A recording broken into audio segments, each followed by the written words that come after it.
अफवाह ये भी है कि वो जापान, मलेशिया या चाइना में कहीं हो सकता है। पुष्पा की बॉडी छुपा कर क्या पुलिस हमें गुमराह कर रही है? आखिर पुष्पा है कहाँ?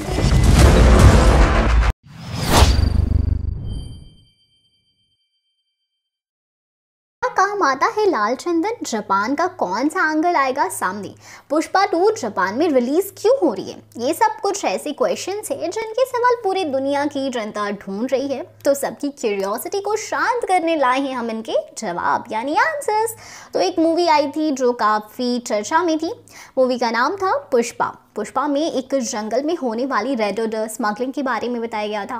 मूवी पुष्पा में दिखाया जाता है कि इस जंगल में लाल चंदन की किस तरह से तस्करी की जाती है और ये लाल चंदन किस तरह बेचा जाता है। आपको मूवी की कहानी एक्शन भले ही मस्त लगा हो। जंगल का नाम शेषाचलम है।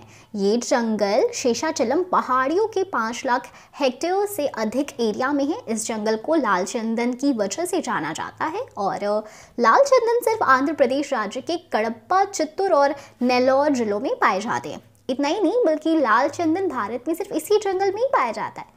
इस लकड़ी का विशेष महत्व है और इसका जिन चीज़ों में इस्तेमाल होता है उसे बाहर ज़्यादा एक्सपोर्ट किया जाता है और अब तो इलीगल तरीके से भी बाहर जाता है। अब इस लाल चंदन के दुर्लभ होने की वजह से स्मगलर्स की इस जंगल पर ख़ास निगाहें होती है और स्मगलर्स को इससे काफ़ी फ़ायदा भी होता है। हालांकि अब तो इसकी कटाई पर बैन लगा दिया गया है और इसे आंध्र प्रदेश से बाहर ले जाना इलीगल है, जिसकी वजह से ही मूवी पुष्पा में इसकी चुपके स्मगलिंग करते हुए दिखाई दी गई है। बताया जाता है कि इन चंदन के पेड़ों की सुरक्षा स्पेशल टास्क फोर्स के जवान करते हैं।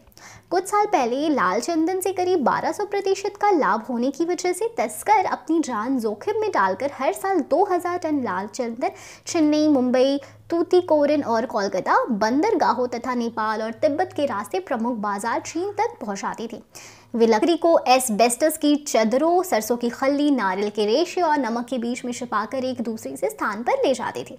जैसे पुष्पा में भी हमने देखा था कि वो दूध के टैंक में छुपा कर ले जाता है, लेकिन सबको लगता है कि पुष्पा की नकल सबने की, लेकिन असलियत ये है कि पुष्पा को रियल लाइफ इंसिडेंट्स को देखते हुए बनाया गया था। लेकिन क्यों सब लाल चंदन के पीछे नहा धोकर पड़े? तो ये है लकड़ी काफ़ी चीज़ों का बनाने का लिए काम आती है। लाल चंदन की मांग फर्नीचर, सजावटी सामान, पारंपरिक वाद्य यंत्र के लिए अधिक है। इसके अलावा हिंदू देवी देवताओं की मूर्तियाँ, तस्वीरों के फ्रेम और घर में काम आने वाले डिब्बों के अलावा गुड़ियाएँ बनाने के लिए इसका यूज़ किया जाता है। साथ ही जापान में तो खास वाद्य यंत्र की वजह से एक लकड़ी की डिमांड ज़्यादा है, जिसके जिक्र पुष्पा 2 के टीजर पार्ट 2 में भी हुआ था। इंटरनेशनल मार्केट में चंदन की लकड़ियों की कीमत काफ़ी ज़्यादा है।